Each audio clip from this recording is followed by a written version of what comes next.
This Texas A&M game is such a big opportunity for the Miami Hurricanes, national TV against an SEC opponent. We hadn't even talked about the opportunities this presents in recruiting. You are Locked On Canes, your daily podcast on the Miami Hurricanes, part of the Locked On Podcast Network, your team every day.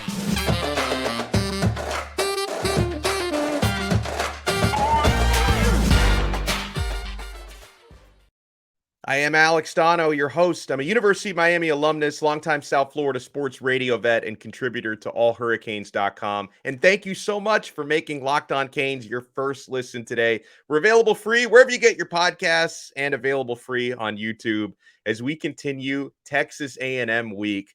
By the way, I get so jealous when I see all of your photos on social media, all the Canes fans who are taking pictures in your plane where you're flying to Texas this week.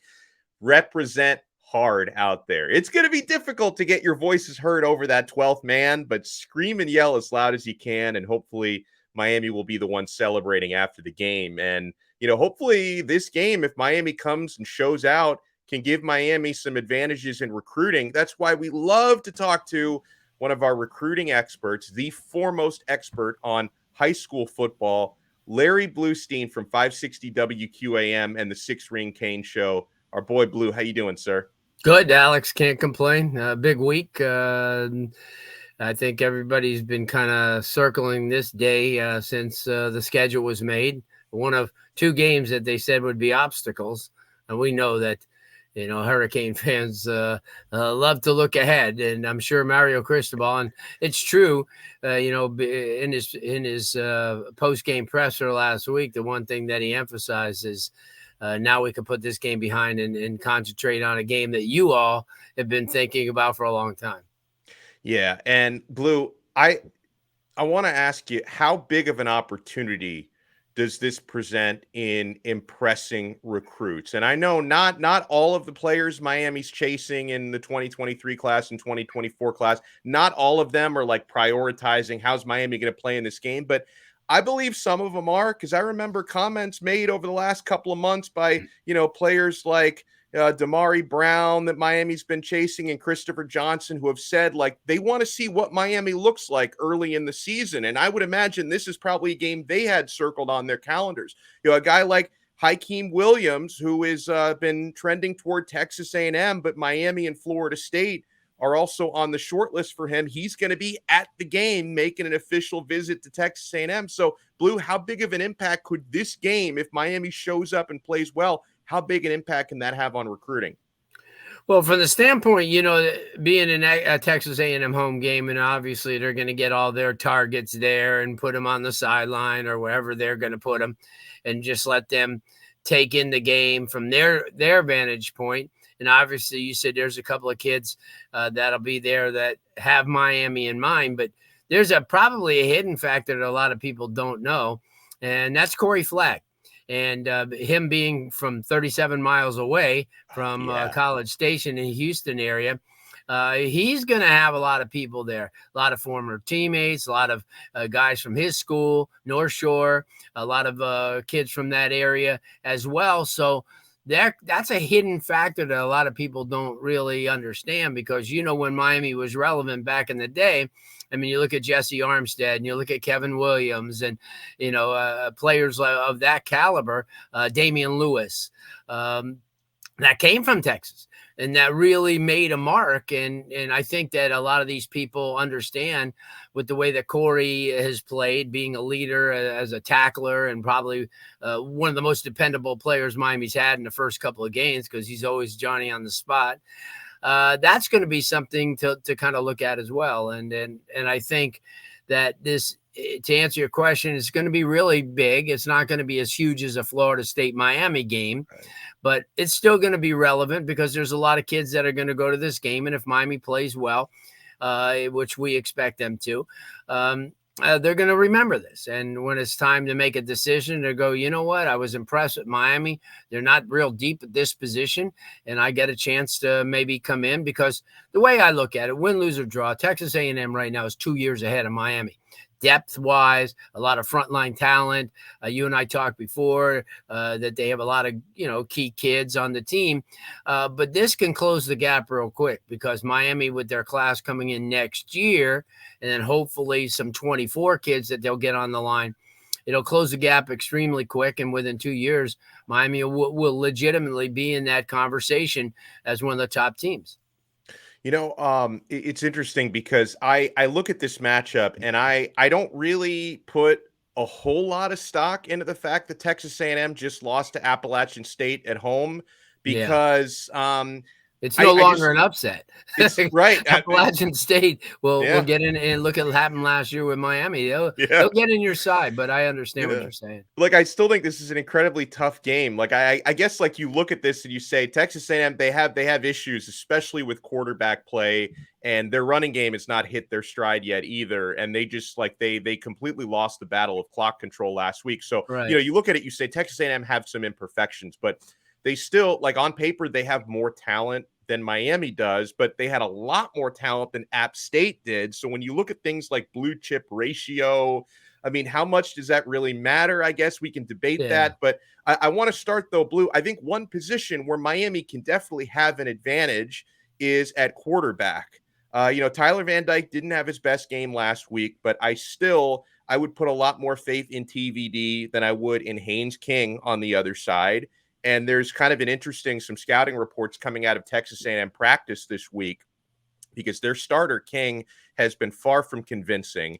And reports out of College Station say that apparently Haynes King, Max Johnson, the transfer from LSU, and Connor Wigman have been splitting quarterback reps this week. So it sounds to me, Blue, like Jimbo Fisher, maybe he wants to put these smoke signals out there to try and complicate the preparations for Miami. But I also think that Haynes King could be on a short leash this week, that if he doesn't start well, we may see multiple quarterbacks play for Texas A&M. Well, to be honest with you, you try to throw a curveball at Miami like Southern Miss did, because the week before against Liberty, they ran, they passed the ball a total of 9 times. They did that in the first quarter last week. So, everybody's going to try to go against what they believe, and I don't think that Coach Cristobal and his team they're practicing and preparing for all 3 of them. So it doesn't really matter. It's not like you're going to get a Heisman Trophy award winner that's going to emerge out of those 3. So Miami needs to take care of business up front, and that's going to be the tough part. And that's where Texas A&M is like a fortress up front with 2 seniors and 3 juniors and a sophomore starting. With a lot of experience. As you mentioned, they have A-Chain's a really good running back. They have a couple of good backs, but so does Miami. And I think that you said the one key things that you said is that at quarterback position. And with Tyler Van Dyke, who I think in big games, look back last year, he distributed the ball extremely well. Yep. And he changed up the guys like Will Mallory and Xavier Restrepo, and all of a sudden Michael Redding, who's been a pretty dependable guy. They're going to be in the rotation. Plus, you're going to have a lot more looks from Rooster. I think he's going to get Jaylan Knighton is going to get a lot more carries in this game. And I'll tell you what, Parrish is a big time dude. Let's face it. He ran for 800 yards in the SEC last year. So Blue, somebody put out a good stat, by the way, for what it's worth. Henry Parrish against Texas A&M last year when he was with Ole Miss averaged 6.4 yards per carry. So he's had success against them. Yeah. Okay. Well, at least you have something to go by. But I think with them, and then when they get inside the 20s with Thad Franklin, who will wear you down. If you're a linebacker, I don't care who you are. You could see when he's a big pounding back. He's over 220 pounds. So I think Miami's running game will be really good. Key on offensive line. Obviously, you have to watch out for a lot of holdings or mistakes. And remember this.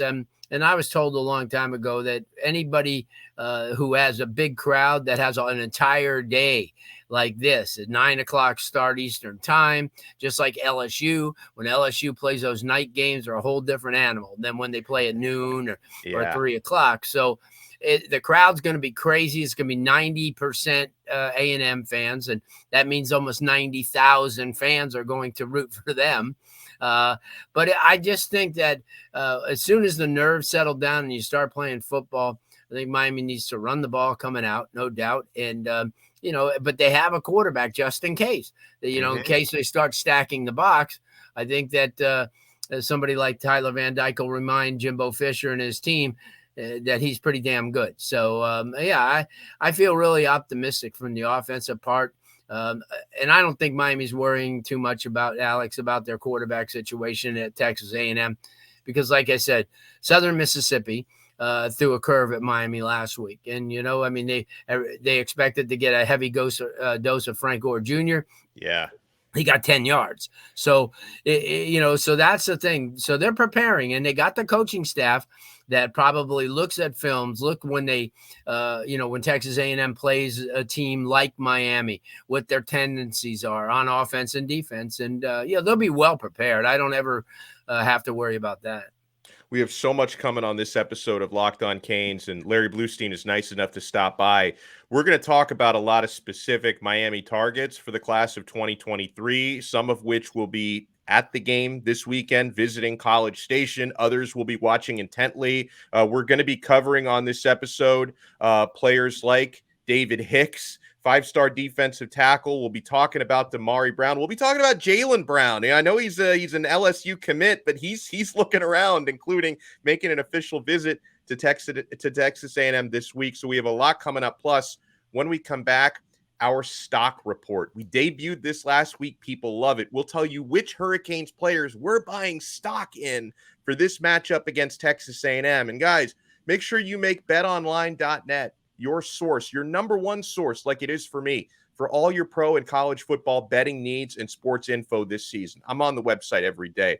Find all the latest football league developments, game matchup, news, and podcasts, including this year's games. And Miami, by the way, 5.5-point underdog this week at College Station. So if you want to jump on that, BetOnline is also your continued source for all your sporting wagering info, including live betting, esports, and scores.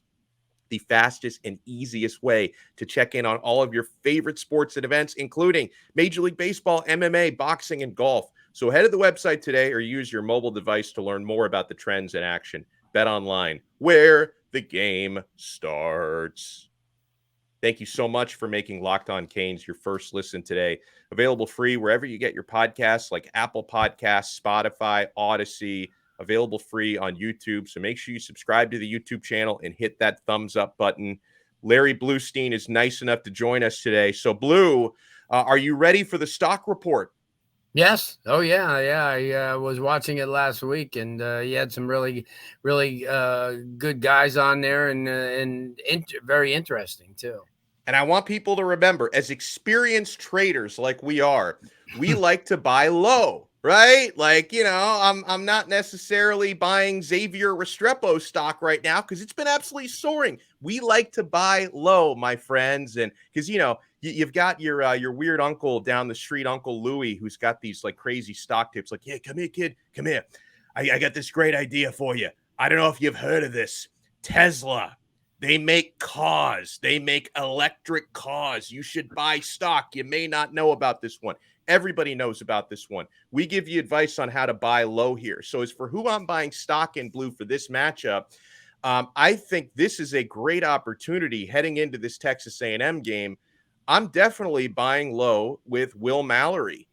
0 catches last week. And I've got to think, if Miami's going to move the football consistently against Texas A&M, first of all, if the Aggies decide they want to shut down Xavier Restrepo, they can do it. And that's going to open things up for other guys. And Will Mallory, I think, is going to be an important safety blanket. And he's got to step up after, being on the field a lot last week and not having any catches last week. So I'm definitely buying low in Will Mallory.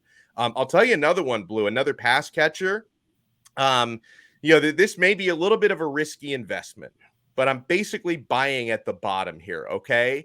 I'm going to buy at the bottom with Jacolby George. He's coming off suspension this week. Now, with him just having come off suspension, he hasn't played in either of the first 2 games, so he doesn't have his sea legs, having not played.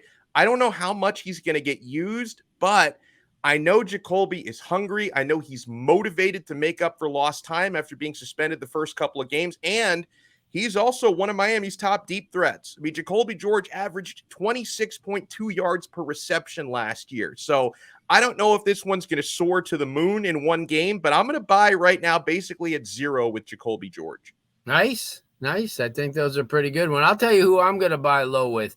He's from there, Arroyo. I mean, here's a guy you talk Good about call. Mallory not getting any catches. Arroyo really hasn't gotten into the game plan, but coming back home, being from the state of Texas and have an opportunity again to have a lot of people that he knows on hand, I think that he is the perfect guy because no one's really paying any attention to him. They got all their eyes on Will Mallory if they go into a tight end passing game. And I'll tell you another one. A lot of people on the defensive side of the ball, and I mentioned them, but people still don't want to buy into to Corey Flagg. I don't know. I'm buying. He was a lead, I'm buying. He was a leading tackler last year on the team. He's been the leading tackler in the first 2 games for Miami. He's come up with big plays. He may not be the fast and the 6'2", 230 that you're looking for, but like guys before him, like Sean Spence, who was a buck 190, 195 when he came to Miami. They're playmakers, and he's always around the ball. He's a sure tackler, and I think his stock has a chance to really soar in this game. I'm also going to buy, speaking of defense, the secret's out here. So this is a stock people know about. I don't know if they've been buying it heavily just yet, but I'm comfortable now to buy Nigel Kelly stock. Okay. He got his first career sack last week, and I think the pass rush is going to be really important this week, Blue. He's probably the best natural pass rusher on the team. Very young, though, as a true freshman. So I'm buying Nigel Kelly stock, and then I think the last major investment that I'm going to make heading into this week, and by the way, I want to remind people, these are not real stocks. This is not financial advice. I think legally I have to say that because anytime I start to get, even though it's clearly fugazi financial advice, I think I have to give that disclaimer. But I'm going to be buying stock in Lou Hedley and Andy Borregales. All right. Okay. Because in a game like this, which I believe is going to be close, maybe some of you think, Miami's going to blow them out. I would love it, but I doubt it. Yeah. Maybe some of you think, what, when Miami faces SEC teams, they always fade. So maybe some of you think Texas A&M is going to blow Miami out. I believe it's going to be a close game. I think it's going to be the type of game, Blue, where every field goal matters. It could come down to a game-winning field goal for one side or the other. Sure. And every yard of field position is going to matter. Like Lou Hedley's job in this game, and he punted great last week against Southern Miss. Lou Hedley has got a very important job here. So does Andy Borregales. I'm buying tons of stock in the punter and the kicker. Okay, that's a good thing.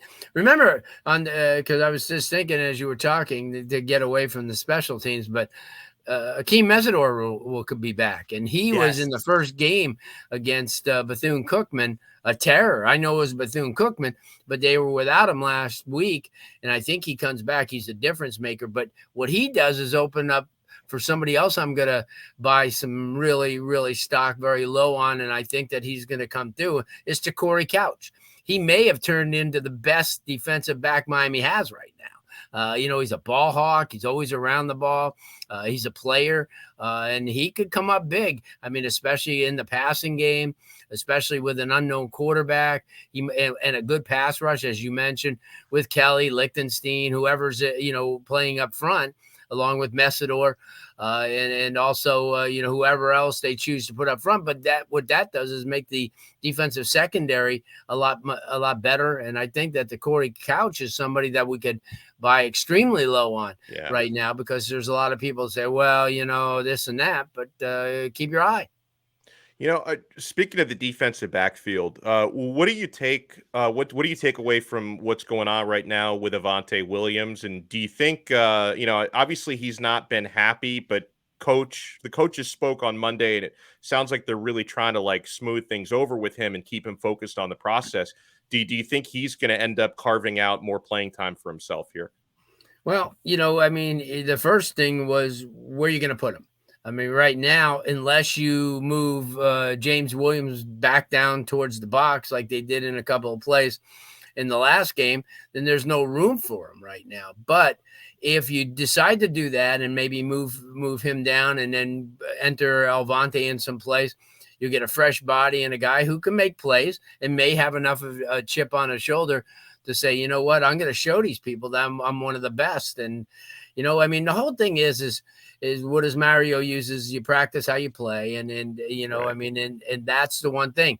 If he doesn't practice very well, then you can't you can't expect Miami to kind of insert him and count on him. So I think this is a big time opportunity for him this week, because a valuable opponent, somebody who can beat you in a lot of ways. And he may be just the recipe, because I've told you from the beginning, and I know people want to argue with me, but there's no more 6'5" safeties. They don't come. Cam Chancellor was the last big guy in the safety. So I think eventually James is going to have to move down, because he's so skilled. I mean, so he could pass cover, and so he could stop the run, and he's also to the point where you could blitz him. So I think if you put Cam and Alvante, a safety, and then move James down a little bit to the Mike or whatever they call the hybrid position. What do they call that? The star. The star.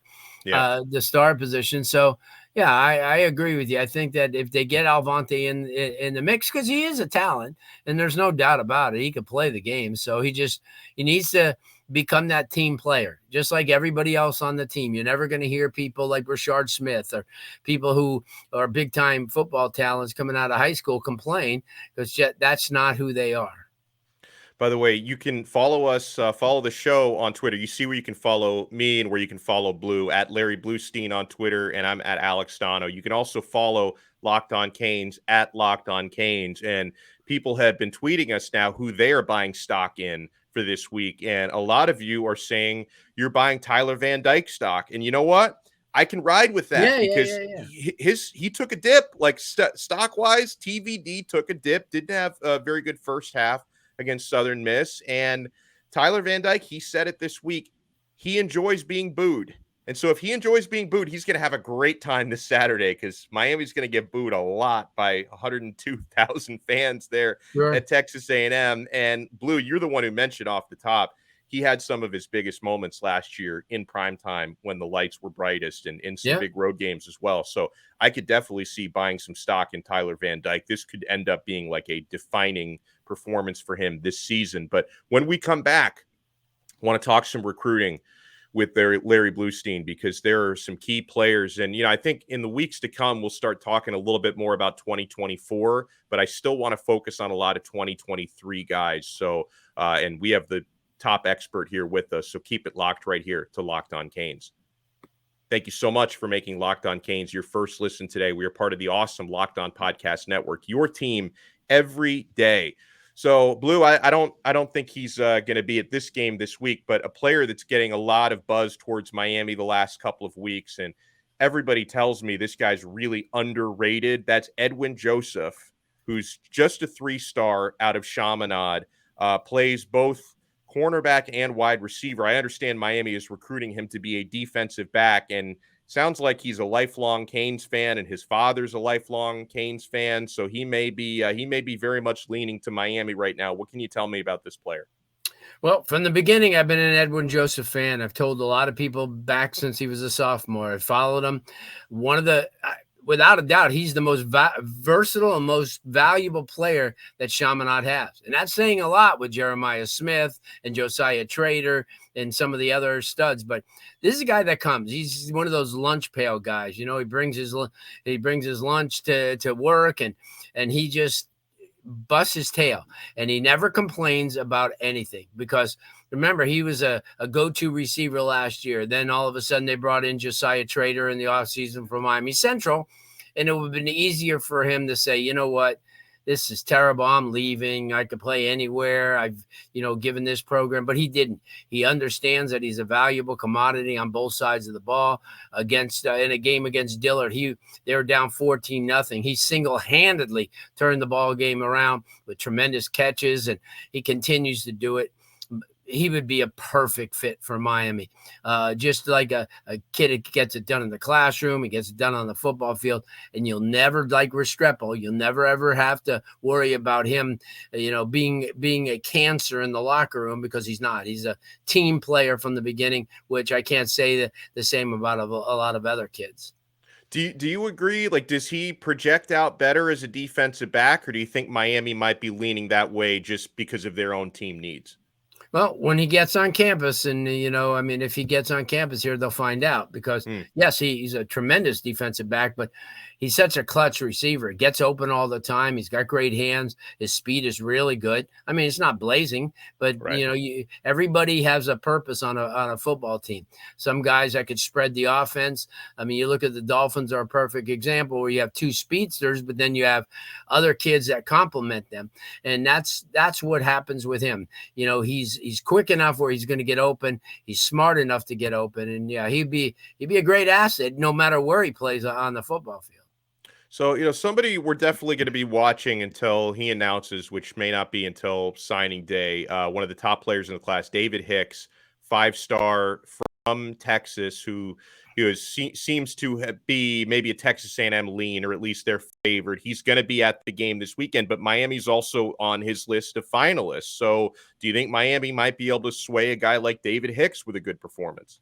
Well, you know what? They're not going to bend over backwards, because if he's obviously set on somewhere and for a reason, all they could do is do what they could do the best. And if they win, or he likes what they see from the coaching, he likes what, the way the vibes are and the kids. And like I said, you got a couple of kids from Texas that can get in his ear and say, listen, you can go to A&M and you could be just another guy, or you can come here and be given a fair opportunity, just like all these guys were. See, Nigel Lee Kelly, Wesley Bissaint are already on the field at Miami. In some places, if they played at Alabama and some of the other places, they might not have been on the field yet. And that's the thing. Miami offers that early on in this process, where their depth is not, the best yet. It's getting there, but that offers these kids, and David Hicks is the same way. He figures, what, if I go to Miami, could be like Leonard Taylor. I could get right in that mix, in the first year, get some playing time, yield a little bit to the upperclassmen, but at the same time, get your feet wet and get an opportunity to play. So yeah, this is a game that he's going to kind of look, and I'm sure that he's going to evaluate on his own. 4-star receiver out of Gulliver, Jalen Brown. He's an LSU verbal commit, but seems like things are still pretty open for him. I don't know if maybe LSU's start to the season might have anything to do with that, but he's going to be, I understand, visiting A&M this weekend. I think it's an official visit. Jimbo Fisher's recruiting him hard. Before he committed to LSU, a lot of people thought it was a slam dunk from Miami, and then he ends up picking LSU. A lot of rumors about what may have been going on behind the scenes, but seems like things are still open for Jalen Brown. Is it still open with Miami, or is that ship sailed? I think it's either LSU or A&M at this point. Okay. I really believe, I think that he wants to get out of the area. Like we say, look in the past. I mean, when Miami's was the best of the best, still lost guys like Derek Thomas and Marvin Jones and Steve Hutchinson and players that were in the South Florida area. So it happens. And if he does, best to him, good kid, great family, big time player. And, but I think maybe Miami was in the mix early on. I just think that he wanted to get out of South Florida. And, I could respect that. And speaking of wanting to get out of South Florida, I've heard that's the case for Hykeem Williams out of Stranahan, that some guys want to stay at the crib. Some guys want to go experience, other areas of the country. And I'm not making like an excuse if Miami doesn't land him, it's because he wanted to leave town. No. This is what I've heard, that he would maybe prefer leaving town for school. Hykeem he's been trending to Texas A&M. He's going to be visiting for this game. There's also been some FSU buzz with him and a little bit of Miami buzz. So what do you think is going on with Hykeem? Well, exactly what you said. I think this is an opportunity for A&M to kind of sway him. Big kid, obviously needs some refinement, and that will happen during his freshman year, where they're going to, remember he was a basketball guy for so long. He didn't put a lot of emphasis into football. Yeah. But because he's 6'5" and because he's got long reach and he's got some quickness to him, that, somebody where like A&M feels he could be a project. He reminds me, and I know he's a wide receiver right now, but if you remember Marcellus Bennett, who played at Texas A&M, and he came out of high school as a big-time receiver, as a receiver, and then he turned into a tight end because he was 6'5". And remember, he was a tight end running in the 4.5 range, so that wasn't terrible.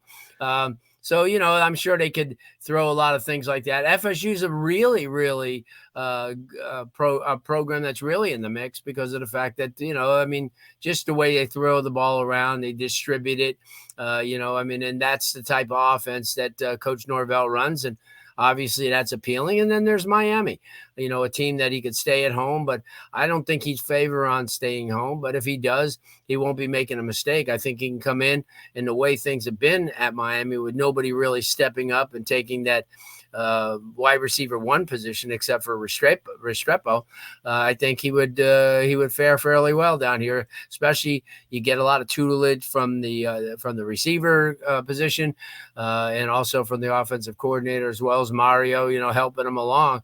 Kid's got the tools, he just needs the experience.